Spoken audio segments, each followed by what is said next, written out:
सदा तीर्थसिद्धं सदा भक्तरक्षं सदा शैव पूज्यं सदा शुद्धभस्मं सदा ध्यानयुक्तं सदा ज्ञानतल्पं भजे पार्वती वल्लभं नीलकण्ठम्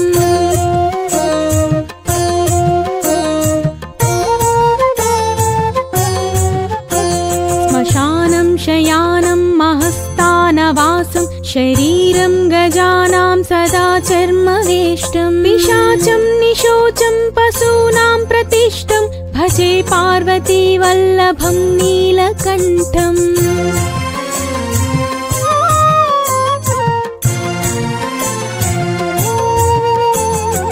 फणीनागकण्ठे भुजङ्गाध्यनीकं गळेरुण्डमालं महावीरशूरं कटिं व्याघ्रचर्मं चिताभस्मलेपं भजे पार्वती वल्लभं नीलकण्ठम्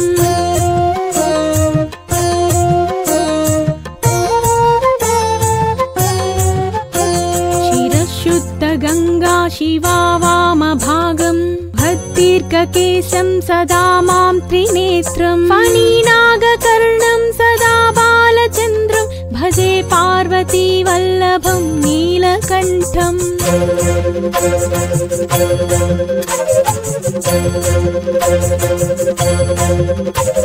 करे शूलधारं महाकष्टनाशं सुरेशं परेशं महेशं जनेशं धनेशस्तुतेशं ध्वजेशं गिरीशं भजे पार्वती वल्लभं नीलकण्ठम्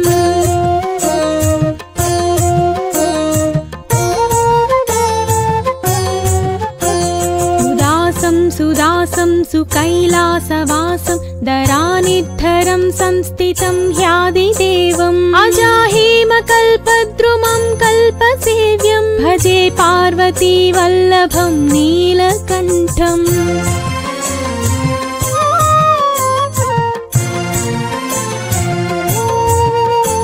मुनीनां वरेण्यं गुणं रूपवर्णं द्विजानां पठन्तं शिवं वेदशास्त्रम् अहो दीनवत्सं कृपालं शिवं हि भजे पार्वती वल्लभं नीलकण्ठम्